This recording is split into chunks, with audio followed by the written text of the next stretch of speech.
কেউ আমাকে খুব দুর্দান্ত প্রশংসা করলে আমার চোখে পানি চলে আসে। আবার যখন কোনো কারণ ছাড়া আমাকে গালাগালি করে তখনও আমার চোখে পানি চলে আসে।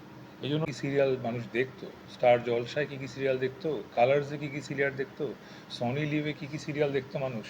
হিট হিট সিরিয়াল ছিল তখন, হিন্দি, শুধু হিন্দি না, কলকাতার বাংলা, ওইসব মানুষ দেখতো। এবং তখন আমাদের টিভি চ্যানেলরা আবার সেগুলাকে কপি করার জন্য বাংলাদেশে ওরকম সিরিয়াল তৈরি করা শুরু করলো কিছু বেসরকারি চ্যানেল। আসসালামু আলাইকুম ভাইয়া, কেমন আছেন? ওয়ালাইকুম আসসালাম, খুব ভালো আছি। আহ, দেখছি যে অনেক সুন্দর লাগছে আজ। ও, থ্যাংক ইউ। কি নিয়ে ব্যস্ত আছেন এখন বর্তমানে?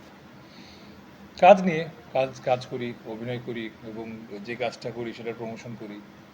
এই তো এর মধ্যেই কাজ নিয়েই ব্যস্ত আছি, জীবন নিয়ে ব্যস্ত আছি। এই যে দেখছি যে আপনার প্রত্যেকটা অভিনয়ের স্কেলের ভিতর ঢুকে যাওয়ার রহস্যটাই কি? প্রথমত ধন্যবাদ যে আপনি এত সুন্দর করে আমাকে বললেন যে আমি অভিনয়ের ক্যারেক্টারগুলোর ভেতর সুন্দর করে ঢুকতে পারি। দ্বিতীয়ত হচ্ছে গিয়ে আম, কিভাবে পারি সেটা তো জানি না, চেষ্টা করি, চেষ্টা করলে হয়ে যায়। আমার মনে হয় চেষ্টা করলে সবই হয়, চেষ্টাটা হয়তো একটু বেশি করি, এই। একটা নাটক দেখেছিলাম যে তানজিন তৃষার সাথে একটা নাটক দেখেছিলাম যে আপনার একটা গ্রামের টাইপের উনি ডক্টর থাকে, আপনার একটা মানে নর্মাল গ্রামের একটা লোক থাকে। এই নাটকটা দর্শকে এত জনপ্রিয়তা হয়েছে, আমি কমেন্ট বক্সগুলো দেখেছি যে আপনার অভিনয়ের প্রশংসা করেছে, এত সুন্দর অভিনয়। অনেকেই বলছে যে নাটকে তো যে কাঁপাইতে হয় আমাদের তসিফ মাহমুদই ভালো যাচ্ছে, ওনাকে আমরা সাপোর্ট করছি। ও বা, সেই জিনিসটা যে আপনাদের থেকে জানি কি বলার আছে, এই যে দর্শকরা ভালোবাসা দিচ্ছে, প্রত্যেকটা নাটকের স্কেল আলাদা। অনেকের নাটক ভিউ দেখতে চিন্তা করি, কিন্তু আপনার নাটকের একটু ভিন্ন টাইপের গল্প তৈরি হয়, পরিচালকরা আপনাকে ভিন্নভাবে একটু প্রেজেন্ট করতে চেষ্টা করে। কি বলার আছে? জি, বলার আছে। আসলে অনেক কিছু বলার আছে এটা নিয়ে, অনেক কিছু বলা সম্ভব এটা নিয়ে। এটা নিয়ে সবার আগে যেটা বলা সম্ভব সেটা হচ্ছে যে ভিউর পিছনে কখনোই ছুটি নেই, সেটা অনেক আগে থেকেই বলেছি, আবারও বলছি। আমার কাছে মনে হয় ভালো গল্প তুলে আনলে মানুষ সেটা দেখবে, সেটা দেখলেই ভিউ হবে। যে শুধু ভিউ যখন আনতে যাব তখন হয়তো গল্প কোথাও হারিয়ে যায়। সো গল্প যখন খুঁজি তখন গল্পের মধ্যে সবার আগে বের হয়ে আসে চরিত্র। সো চরিত্র, গল্প, এগুলাই খুঁজি, এগুলো নিয়েই থাকি। এবং সেই কারণে এখন যে মানুষ ভালোবাসছে, একটা সময় ভালোবাসাটা ছিল না, খুব কঠিন সময় যাচ্ছিল, যখন সবাই আসলে শুধু ভিউ ভিউ নিয়েই মাতামাতি করছিল। আর যখন আমি ভালো গল্পর ক্ষুধায় আমি কাজ কমিয়ে দিলাম, তখন আসলে আমার ভিউ কমে যায়।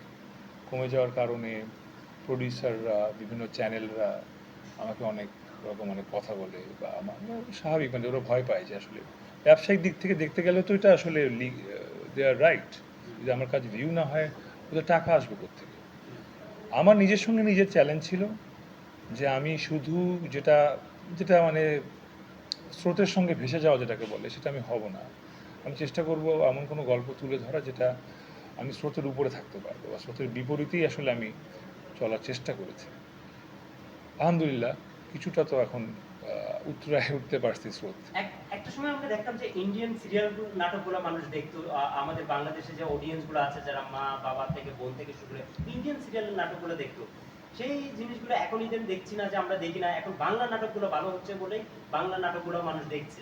ইন্ডিয়াও সমানভাবে সমানভাবে পরিস্থিতি হচ্ছে যে ইন্ডিয়াও আমাদের বাংলাদেশি নাটক দেখছে। আলহামদুলিল্লাহ, সেই এটা জিনিসটা যে আপনাদের থেকে জানি কি বলার আছে? সেটা বলার আছে, এটা আমার স্বপ্ন ছিল এক সময়। এটা আজকের না, এটা আমি যখন 2013 সালে নাটক শুরু করি, আমার মনে আছে তখন কি, এখন আমার কাছে অনেক অফার আসতো এরকম যে ভাই এখন ওগুলো চলে, ওগুলোই করে। তো তখন থেকে তসিফ মাহবুব আসলে ওগুলোর কখনো রাজি হয় না। এবং তখন আমি কষ্ট পেতাম যে মানুষ কেন বাংলাদেশের গল্প দেখে না। সো এরকমই আমার মতো করে আমার ডিরেক্টর ভাইরা, আমার অভিনেতা ভাইরা যারা আমার সঙ্গে তখন ছিলেন, আমার সিনিয়র ভাইরা যারা ছিলেন, সবাই একটা হার্ড টাইম ফেস করেছিলাম যে মানুষ আসলে হিন্দি সিরিয়াল দেখছে, নাটক দেখছে না। সো ওই জায়গা থেকে আমরা আহ, পার করে আসি, এটা আসলে আমাদেরই সার্থকতা।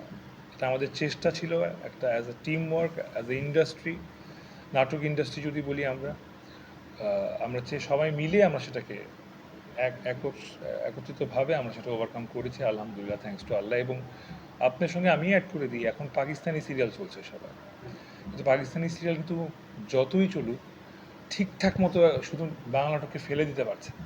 কারণ আমরা বাংলা নাটকের অভিনেতারা, প্রডিউসাররা, ডিরেক্টররা বা সবাই যারা, এমনকি অডিয়েন্সরাও নাটকটাকে এখন এত ভালোবাসি, যেটাকে নষ্ট হতে কোনোভাবেই দিব না, বা আগের ভুল আমরা রিপিট করতে চাই না। অ্যাটলিস্ট আমি তসিফ মাহবুব থাকতে কোনোদিন হতে দেব না। বাংলাদেশের অনেক নারী যারা ভক্ত আছে, অনেকে আপনার নাটক দেখে প্রেমে পড়ে যায়, অনেকে আপনি প্রেমে পড়ে নাটক দেখে, আপনার নাটক ছাড়া দেখেই না, এমনও হাজারো ভক্ত রয়েছে। কারণ আমরা যারা জার্নালিস্ট আছে, যারা বিনোদন সাংবাদিক, সবাই তারকাদের কমেন্ট বক্সগুলো আমাদের পড়তে হয়। জি। সেই জিনিসটা পরে পরে দেখলাম যে অসংখ্য পরিমাণ মেয়ে ভক্ত আপনার ভক্ত হয়ে রয়ে গেছে, যে আপনার নাটক কবে আসবে, নতুন নাটক কবে আসবে, কবে আপনার নাটক রিলিজ হবে, আমরা দেখবো। আলহামদুলিল্লাহ, thanks to Allah once again, যে পুরুষ ভক্তর পাশাপাশি নারীরাও আমাকে পছন্দ করেন। প্রেমে পড়ে যায় এটা নিয়ে আমার কিছু বলার নাই। যদি আমার অভিনয়ের প্রেমে পড়ে যায় তাহলে আসলে আমি সার্থক। ধন্যবাদ আমার প্রেমে পড়ার জন্য। এখন আমিও আপনাদের প্রেমে পড়ে গেছি একভাবে, হয়তো আপনারা না থাকলে আমি আসলে তসিফ হতে পারতাম না, কোনো দিনই পারতাম না। বাট কমেন্ট বক্স সেকশন নিয়ে আসলে আলহামদুলিল্লাহ ওয়ান্স এগেইন। তো আমি তো অনেক রকম সেলিব্রিটিজ বা এখন তো কন্টেন্ট ক্রিয়েটর অনেকে দেখেছি, সবার কমেন্ট বক্স আসলে সবসময় ভালো থাকে না। অনেক কমেন্টস আসে, কিন্তু পচা কমেন্টস আসে, হাহা রিয়েক্ট আসে, এটা আসে। এই ফেসবুক যখন প্রথম না রিয়াকশন শুরু করলো, আগে কিন্তু একসময় শুধু লাইক দেওয়া যেত, আর কিছু যেত না, কিন্তু শুধু লাইক, আর কিছু না। বা এখন যেমন লাভ, হাহা, কেয়ার, অনেক কিছু। সো একটা অ্যাংরি, স্যাড, সো একটা পোস্ট কে না একটা দেখে একটা পোস্ট থেকেও বোঝা যায় একটা মানুষের ইমেজটা কি। সো আমি প্রথম থেকেই আমি একজন অভিনেতা, আমি আসলে ফেসবুকে ব্যবসা করতে আসিনি, এটা একদম ক্লিয়ার থাকতে হবে। সো আমি মানুষের ভালোবাসার জন্যই আসি। আমার টার্গেট থাকে যে আমার ফেসবুকের পোস্টে যাতে হাহা বা লাইকের চেয়ে লাভটা যাতে বেশি থাকে, কারণ ভালোবাসাটাই চাই আমি আসলে। নেগেটিভ কমেন্ট কেমনে নেন, আর পজিটিভ কমেন্ট কেমনে সম্ভব হয়ে থাকে? দুইটাই সমানভাবে নিই, একদম। পজিটিভ কমেন্ট যখন নেই, রিকোয়েস্ট করব যারা কমেন্টস করেন নেগেটিভ, যদি সত্যি এমন কিছু খারাপ করে থাকি কমেন্টস করবেন, সমস্যা নেই। না জেনে না বুঝে আজকের দিনটা খারাপ, আমার জীবনে আজকে সুখ নাই, এই জন্য কমেন্ট বক্সে এসে একটা গালি দিয়ে গেলাম, এই জন্য না আমরা আসলে বারবার স্বাধীনতা অর্জন করিনি। আমরা স্বাধীনভাবে কথা বলার জন্য আমরা যুদ্ধ করছি, একবার ৭১ সালে, ৫২ সালে, আবার ২৪ সালে আমরা করে যাচ্ছি, যাতে আমরা স্বাধীন চেতনায় বাঁচতে পারি, স্বাধীনভাবে কথা বলতে পারি। স্বাধীনভাবে তো গালাগালি করার জন্য তো করি না। ১ বছর আগেরও সবার কমেন্ট বক্স যে যেটাই পারদর্শী ছিল, যে যেই অভিনয় করতো বা যে কন্টেন্ট ক্রিয়েট করতো, তারকে সেই রিলেটেড দিয়েছিল। এখন আপনি যাকে ভালো বলছেন আজকে, তাকে কোনো কারণ ছাড়া গালি দিচ্ছে। This is not right. Please সবার একটু মাইন্ডসেট চেঞ্জ করেন। শুটিং করতে যে এমন কোনো এক পেজ আছে